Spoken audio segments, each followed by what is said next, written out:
Okay, first video of 2026. I'm officially back on social media with content creating. I'm back on YouTube, TikTok, and Twitch. All my socials are in my bio on YouTube. If it's your first time watching, I see please subscribe and drop the like button and comment if you have anything like to debate against, because obviously your this is not going to be the same as mine. I mean, that'd be pretty cool if it was, but everyone has their own opinion. Yeah, there's definitely going to be a lot. This video is my pound for pound list. Just where I currently have my pound for pound list at, starting before the events go in 2026. Yeah, obviously it's not going to be the same. It's actually probably going to be pretty unpopular compared to others because I have a pretty independent line of thinking. And yeah, so this is my criteria. I base it off current skill and current resume. So pretty much, how good are you right now, and how good are the opponents you are facing right now? It's current. I need you to mind that word current. It's not all time, not what they've done the past 3 years. I mean, like, right now. What have they been doing? With this certain title reign, what have they been doing 2025? What are they doing right now? How's it going? And that's what I'm ranking this list off. If you don't know what a pound for pound list is, it's the top 15 fighters in the UFC. Now, you see, this criteria is pretty similar to mine. These are just the two main ones. I count the other ones like dominance and stuff like that. That's another one. But this is the two main ones that are most important to me. So that's how I'm ranking it. So let's get it started. Number 15, Umar Nurmagomedov. Umar deserves a spot in this list. He's definitely arguably top 20, but I have him in top 15. He makes mine. He's Khabib's cousin, obviously. The reason he's put up here, because I said it's current skill and resume, like combined, his skill is what puts him up here. He's one of the most skilled fighters in the UFC. Just look what he can do all around. I love fighters that are really good all around. He's really good all around. He can do everything. He can grapple, he can strike, he can kick, he can box, he can do all of it. He's capable of knocking you out and submitting you. Obviously, he's known as a grappler. He's better at grappling than he is at striking, but he can strike pretty decent. Very well-rounded. He's only lost one time in the UFC, to Merab Dvalishvili. And I thought he won that fight. It was very close, but Merab won. And he just came off a really nice win over Mark Batista, and Mark Batista is good. That was a good win, and he's facing Deiveson Figueiredo in 2026 for his first fight of the year. That's not as hard as Mark Batista, in my opinion. Figgy's older, and he's not as good as he used to be. But I do expect Umar to win that. Yeah, Umar definitely deserved a spot on this list. So he's number 15. And number 14, Nasruddin Imavov. Imavov deserved a spot on this list. This guy is a very slept-on fighter. People don't even realize it because he has a boring name. He's boring ego. Not much of an ego. He has a little of an ego, but boring one. But no, this guy is creeping up those wins. He's really good, too. This guy's a really good striker. Very creative, unique striker. His form's unlike other ones. He loves those oblique kicks. His front kicks up the middle. Loves the 1-2. This guy's a very good striker. Knocked out Izzy, my favorite fighter, so I'll have to give him credit for that, even if it was early stoppage. But no, this guy's the real deal. He's really good. He's expected to get the next title shot against Khamzat. He deserves a spot on his list. I mean, it's mostly his resume that puts him on his list because he's beaten so many people in the middleweight division. Honestly, he should have gotten a title shot before this, based off his resume. He's beaten like 5 top 10 contenders. Like, this man definitely deserves a spot. He's beaten several top 5 contenders. He's on a big win streak right now. So Imavov definitely deserves the next title shot. And those wins are racking up. Plus, I've seen the skill in him. This man, he can strike and he can grapple. He's definitely a way better striker. And we'll see what he can do against Khamzat. But no, he deserves a spot on this list for that. At number 13, Arman Tsarukyan. Yeah, this man definitely deserves a spot on the list. I think he's on most people's pound-for-pound list. But yeah, he is arguably the most skilled fighter in the entire UFC. Probably the best fighter right now to not have a belt. I really want to see him fight Ilya. That's arguably one of the most skilled fights that we will ever see. Arman is one of the best wrestlers in the UFC. I think he's top 5 for sure. I love. He's probably got the most dangerous ground and pound in the UFC. Probably the best of that. And his pure wrestling skill is really, really, really good. A lot of people think Ilya is levels above him. I think this would be a pretty competitive fight for Ilya Topuria. I would have to say Ilya would win, but Arman he's that guy. He's really good. He is capable of beating guys like Ilya Topuria, Islam Makhachev, people like those guys. He's capable of doing it. I think he would make them both very competitive fights. They would not be like other people. It's his skill that puts him up here. He's so skilled at wrestling. He's got a really good guard for striking. It's hard to hit him, and he can strike really well too. His resume is decent, but he's just been inactive. That's been his only problem. Best win, Charles Oliveira. He's coming off a really good submission win against Dan Hooker. So yeah, he's very, very good. I'm really surprised he didn't get the next title shot. He definitely deserved it. But yeah, he gets number 13 on this list. So number 12, Tom Aspinall. Aspinall's been really inactive lately. He only fought once in 2025, and he didn't win. It was a no contest. He didn't look great. He looked decent. I knew the fight against Gon was going to be more competitive. I predicted that Gon wasn't going to get a first-round finish like he's been doing to these other people. Gon is a different fighter. So, and I think he was losing. I had Gon winning the fight before the stoppage. So, but he's really, really good. You can't take away what he's been doing before this, like what he's been doing with the interim belt. Knocking out Curtis Blades and Sergey Pavlovich in under 2 minutes is crazy. Can't take away that. He's very skilled. And he's just, you got to look at his resume. He's been knocking out everyone in the first round left and right. The reason he's not in the top 10 is because of what he's done recently. He just hasn't done much recently, but he still deserves a spot on this list for what he has done. He just needs to step it up. 2026 needs to be a way better year than it was 2025. Now, most of this wasn't his fault because everyone was waiting to see if he was just waiting to see if he was going to get the John Jones fight or not. But finally, they stripped him. I'm not even going to get into how bad the UFC just completely failed at their job as far as what they did with John Jones with the belt. One of the biggest, issues that we've ever seen. It was terrible. But so it's really, half of it's not really his fault, but the other half it kind of is. It is not his fault he got his eye poked, but he needs to step it up this year. He needs definitely at least 2 fights. He's got to win them if he wants to get a higher ranking on his pound-for-pound list. Maybe even fight 3 times. I recommend 2 to 3 times. Maybe the White House guard. I know he's not taking any interest in it, but maybe. So I have Tom Aspinall at number 12. At number 11, we got Max Holloway, the BMF champion right now. Not much should be said. He is one of the best boxers of all time, arguably the best boxer in the UFC right now. One of the best strikers in the UFC right now. Great resume. He only fought once, I think, in 2025 against Dustin Poirier, and he won, which is a really good win, considering he was 0-2 before that against Dustin. It's a good deal that you finally got a win against him. And yeah, this man's really good. He's supposed to fight Charles Oliveira in March of 2026, which should be a really good fight. Yeah, he definitely deserves a spot on this list. You got to look at how skilled he is, and he has a heck of a resume. His resume is crazy. So, definitely have him on a spot. Not much to be said about that. Number 10, Alexander Volkanovski. The guy Volk has beat Max Holloway 3 times, so it's a little convenient. And not surprising, Volk is still heaven, although that is not relevant that he's beaten Max 3 times because that was a long time ago. Because, again, I ranked his list off current skill and resume and what's going on right now. That was a long time ago, obviously. So, Volk's number 10. A lot of people would have him higher than this. And trust me, I want to put him higher. He's one of my favorite fighters ever. But you can't really put him that high when he's only fought 1 time in the last 10 months. He isn't booked. No one's booking him a fight. He was supposed to fight one more in 2025. He didn't.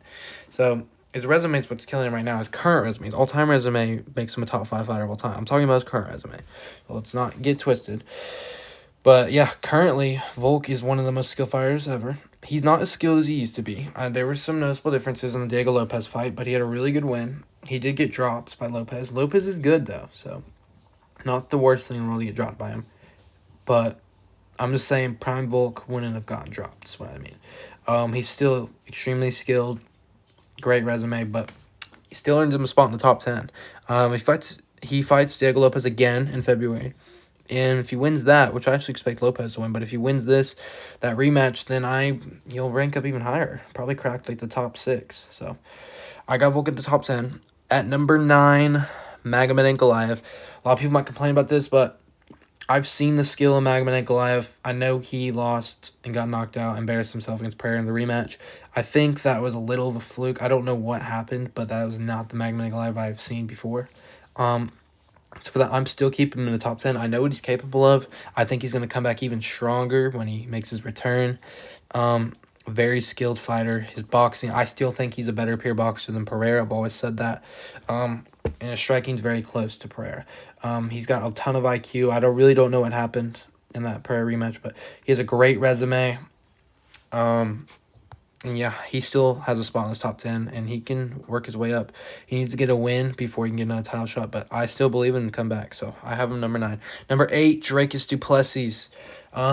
Yeah, he got completely embarrassed and dominated by Khamzat Chimaev, but, and this is going to be surprising to a lot of people watching this, but I think not a single fighter ever in any weight class in UFC history would have beaten that version of Khamzat. I'm being serious. That version of Khamzat Chimaev is the most skilled Khamzat I've ever seen.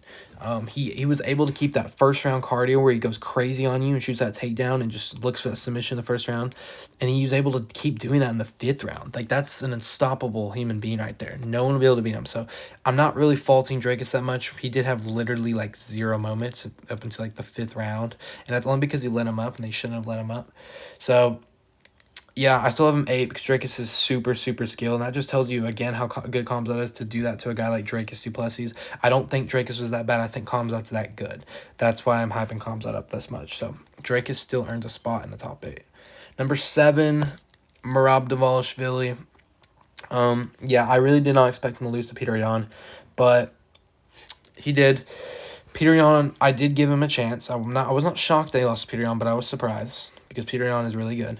But Peter Yan looked as good as he used to be. I didn't think he was going to look as good as he was when he was the champion, but he did. So I'm not faulting Merab that much. So I'm putting Merab only at 7. Not a huge drop. I had him at like number 4 before he lost. Merab is still that guy. One of the arguably the best wrestler in the UFC. He's my second best wrestler in my opinion. Most cardio in the UFC. His striking's decent. And he just fights with such good pace. This man's a monster. His resume is humongous. Like, this guy definitely should arguably still be higher because if you look what his resume is, this guy's insane. That was his 4th title defense, like against Peter Yan. So Merab definitely still deserves a high spot on this list. He's one of the best fighters in the UFC. Number 6 is Peter Yan, the guy who just won. Peter Yan is arguably the most skilled fighter in the UFC. Probably, honestly, maybe.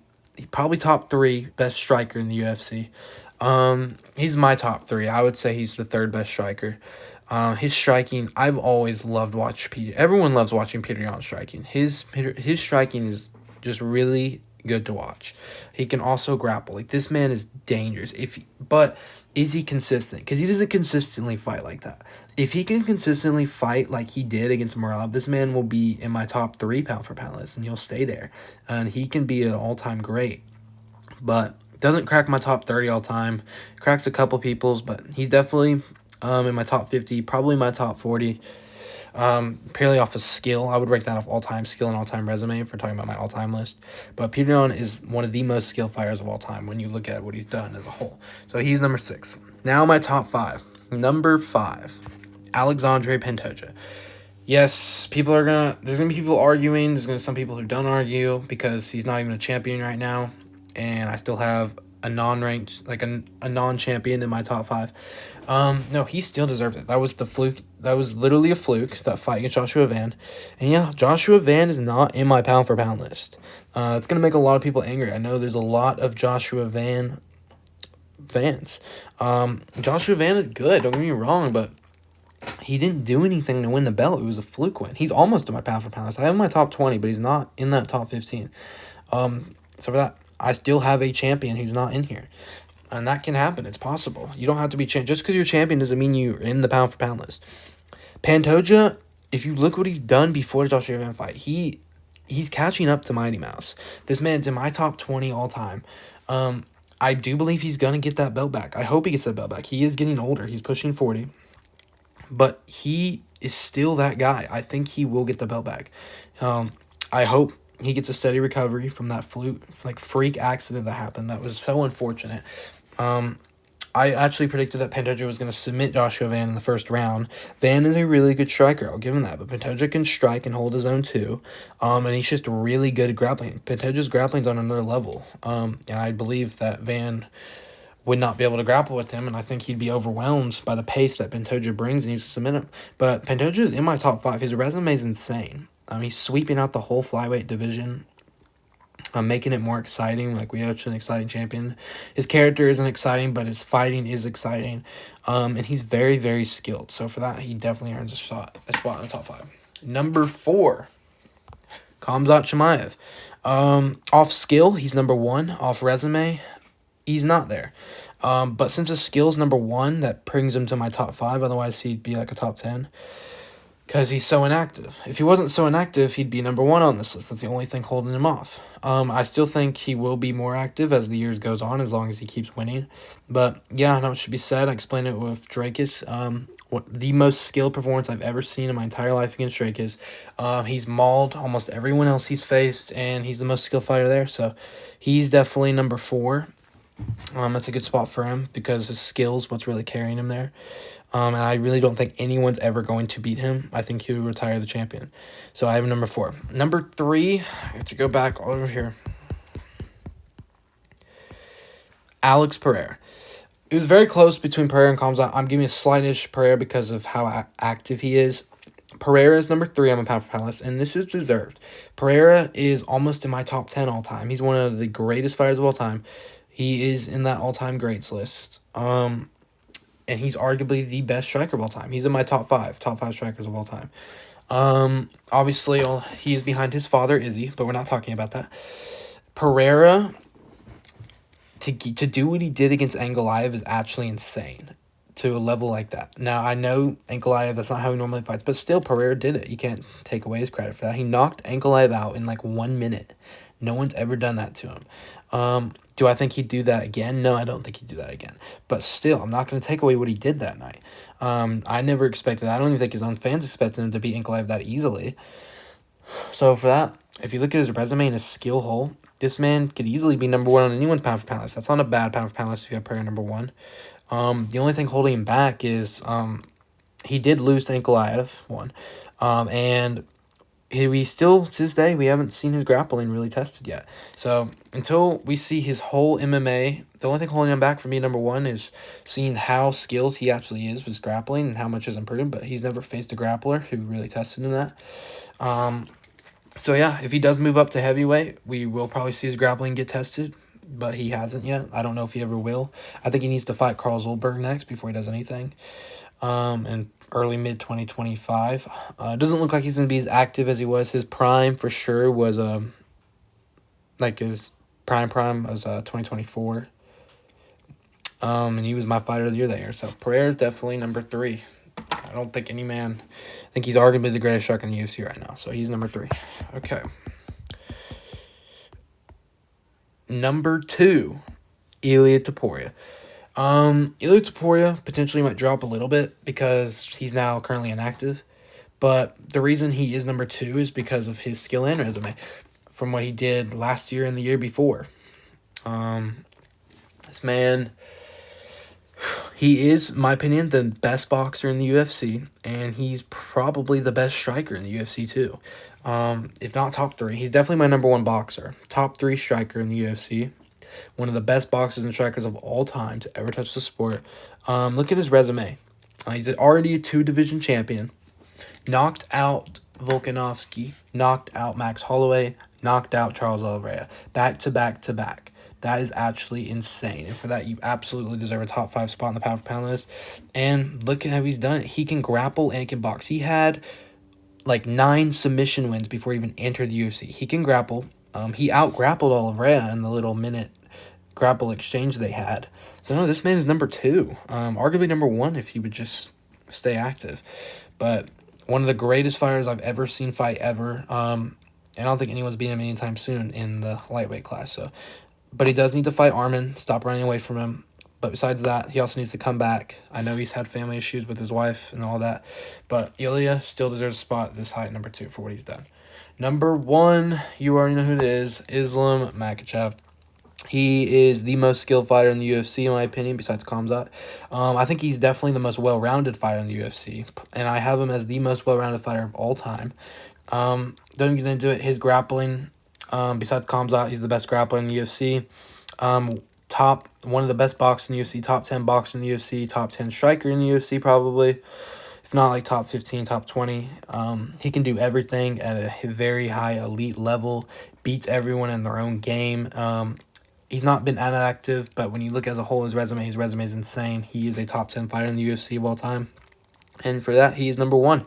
Not much to be said about him. He's going to have a great year in 2026. I think he's going to find the White House card, so it's going to be really good. So, that is my pound for pound list. I hope you enjoyed it. If you disagree with something, which I know you guys will, make sure to comment down below. We can have a friendly debate. However, it probably won't be friendly because a lot of people like to be toxic, but it's okay. I'm down to be toxic. No one can beat me in an MMA debate. If you think you can, go comment down below and tell me what you think. So that is my pound for pound list. Make sure to like and subscribe, and I will be back pretty soon. See you later.